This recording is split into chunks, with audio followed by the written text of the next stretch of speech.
that series is literary crack cocaine. You're warned.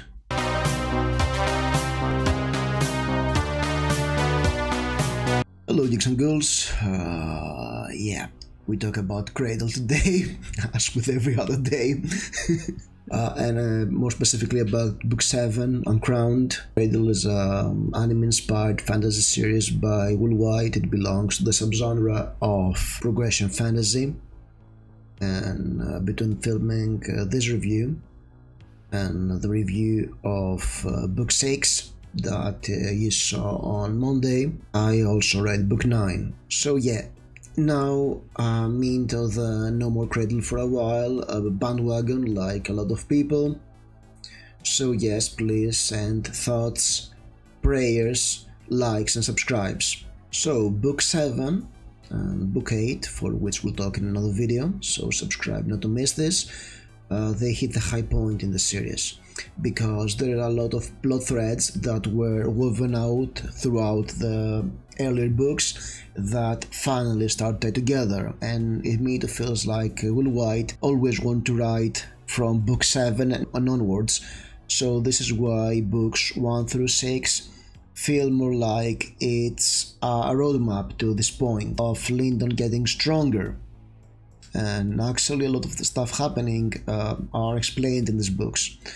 For instance, as I was reading the later books and I was seeing the levels of power grow and grow and grow, I was wondering, how the hell did a bunch of Jades manage to kill a Sage in Book 1?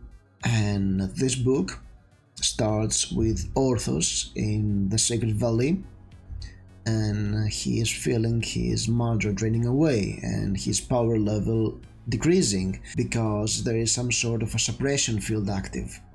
So yeah, you start to realize that yes, alright, Yeren's master was all powerful, but he was drained by this place, so when Lyndon returns superpowered, it will be moot because whatever, it's not important yet. It's here to set up something for later books. And there are a lot of things revealed in this book and the next one, as well as Book 9, but we'll talk about this later. Because in Book 7, it's time for the big Uncrowned tournament. The tournament that the champions of the monarchs are competing with one another, and as we saw in Book 6, Underlord, our heroes are parts of those teams. And be warned before you start reading this book that you will want to dive straight into Wintersteel, because the tournament is resolved in Wintersteel, not in this book. This is just the preliminary rounds of the tournament. And you know what, I never talk about the writing in these books, mostly because the writing is solid. There are some great one-liners here and there, and yeah, the pace is great all over. I think that the pace in the earlier books is a bit fast. I think that in Uncrowned this pace gets a little better, but the writing is what I call transparent writing, meaning that it never gets in the way. It's never bad enough to make you stop and say, oh, what did I read? The editing is great. I think I've noticed 2 or 3 typos in the entire series of 9 books, so yeah, great work. And also it's never too good to make you stop and say, wow, what did this guy wrote? It's not serviceable. It's actually what you want to read in a book like that. You want to focus on the plot and the characters, not the prose. So yeah, we also get quite a few info about the war in the Way and what's happening there, how things are going in this space battle of sorts between angels and some other folks. I'm not sure what's happening there. The information on the war in the Way are so sparse that I believe that they are worth a reread after the end of the series, and they have yet to come into contact with the Cradle at this point, but they will eventually. There will be spoilers in the review because we're in Book 7. I've told you again and again that books 2 through 6 are great, and it continues to be great. It even gets better, so I trust you to read them, alright? This review is for people who have read this book. Alright, you may not have read Withersteel or Bloodline yet, or any other book that has come in the future, like Reaper, or I don't know the rest of the titles. I know that the next book is Reaper, so I'm at Bloodline at the point, alright? So, in the beginning of this book, we have the gang training for the tournament. And as we saw in Underlord, Lyndon is taken in by the Acura team, by Acura Charity, to replace her deceased nephew, who Lyndon killed. So he has to go to the Acura capital, and yeah, there's a lot of disbelief in his abilities by members of the Acura family, the other scions who want to compete, and Lyndon is not so hot in, getting in the tournament. He wants to get out of it and return home, but he has to go through a gauntlet of duels in order to learn how to beat the scions, because he's got draws and he's analyzing the abilities of the other scions, and yeah, there's a big fight somewhere along the way that's very satisfying to see it, and yeah, it's great to see Lyndon gaining some respect for a change. We saw Lyndon getting respect earlier on, gradually in the previous books, but here he actually proved himself.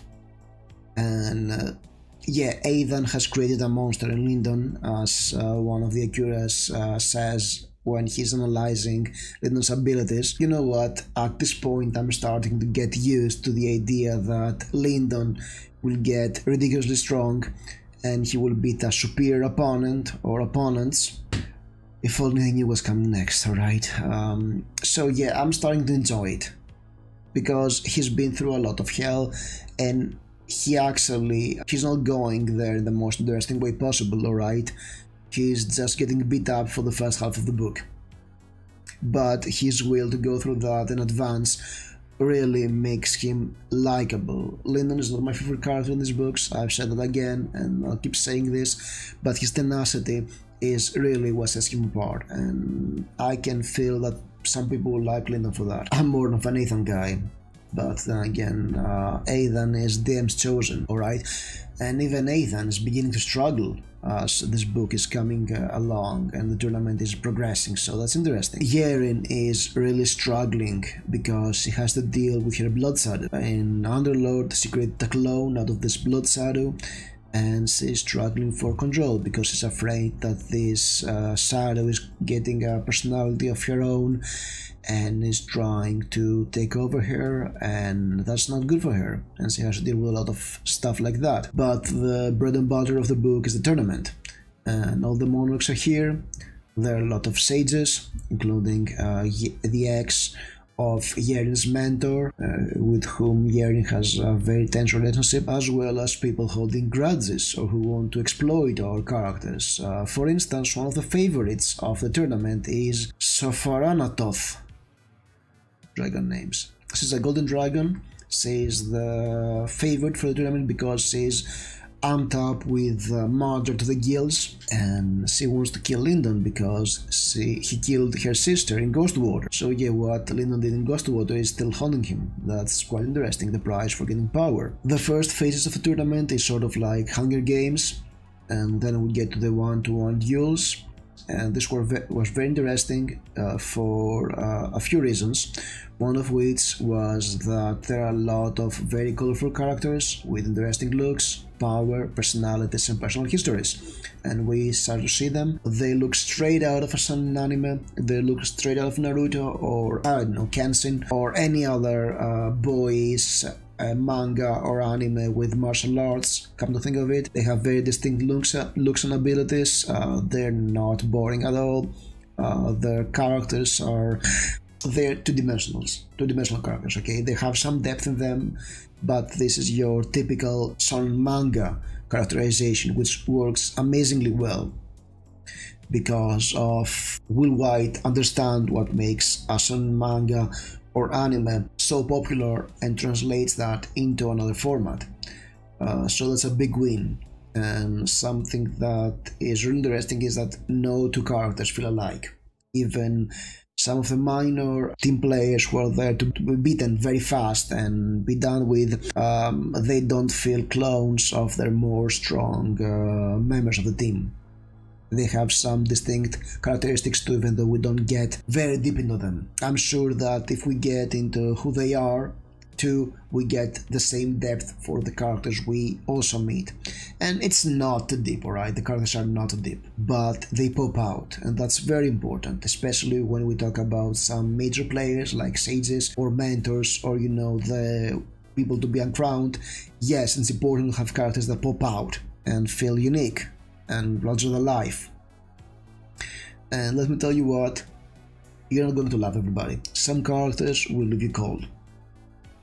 Some others you will love, and I don't think this is specific to you love this, and this character. I think you'll find characters that resonate with you, because the way they're written, they are there to evoke something in you, to see something in them and build them up in your head, which is what works amazingly well in this type of stories. And my personal favorite in this book is probably Acura Fury, Herald of the Acura family, the big brother of Mercy, who is he's the rowdy, very strong, powerful person, but he's likable and he's got a good sense of humor if you're in his good grace, which I did like. And I also liked North Strider, the monarch, quite a lot, because I think there's a lot there in this one. And then, of course, since I talked about the monarchs, there is a whole world aspect to it. I mean, the monarchs are playing some sort of 4D chess in between them, because they're on opposing factions, but they don't go to war with one another for some reasons, more of a cold war, and they use proxy war and rules of engagement and this sort of stuff. And two of them have a plan. They have a plan to send the Dread Gods to the Sacred Valley in order to exploit the suppression field and kill them. And one of them is a mythical beast who has ascended to monarch, and the other is the Dragon Monarch, and they both hit people. The Sacred Beast one is championed by dreadful cultists who participated in the tournament for the first time, and Lyndon has an extra reason wanting to win, because if they do that, his homes, both the Sacred Valley and the Black Flame Empire, will be demolished, and he understands what the vision that Cyril showed him meant, and what's going to happen very fast, faster than he expected. He was expecting it will happen in 30 years. But I guess Aidan and Lyndon, having been chosen by the Abidan, the judges, has really changed the course of events. So yeah, this is a ton of fun. There are stakes, there are fights, there are interesting characters, interesting opponents and allies. It's a ton of fun. And then we get to the ending, and I was expecting the book to end in one way, and it didn't. It ended in a completely different way, in a great twist, in a very satisfying fight that really changed everything I was expecting for Book 8. So I had to dive in, and then after this shocking ending that I was not expecting, one of the Abidan crashes the tournament, and he adds an extra treasure to the tournament, a powerful weapon, a mythical weapon. Yeah, I just had to go into Book 8 and read what happens next, which is something that this series does extremely well. I have to go and read what's happening next. And mind you, the way the tournament is set up, and this, there are a couple of, there's a build-up towards the big fight that does not happen in this book. The way Lyndon is facing off against the dragons in one of the earlier trials, and then his fight with the last descendant of the Black Flame Empire, and how it ends. It builds up to something we're expecting, and it's twisted. And you know what, I would be very happy if I was reading what I was expecting, but the way to twist it was kind of interesting, and that's something that the Cradle series is doing quite well. It's subverting your expectations, it foreshadows things, but sometimes just twists things around so you don't get what you expect, and that's really interesting. That's something that Will Wight does exceedingly well too. And here it's done to, I don't know, it's perfection. It's actually, it's shocking. I have to go and read what's happening next. If I know that there's a next book out, I really want to see what's happening. At this moment, since I'm out of books, I don't feel like I want to read Reaper right now, but if Reaper was out, I would definitely be reading this instead of filming this video. So yeah, that series is literary crack cocaine. You're warned. But you know that if you're here already. So yeah, I dive straight into Book 8 Wintersteel. So yeah, this is a great book. I give it 5 stars.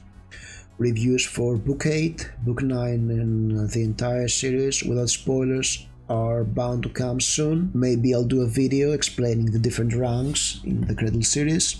And stay tuned, they're coming. Thank you for watching.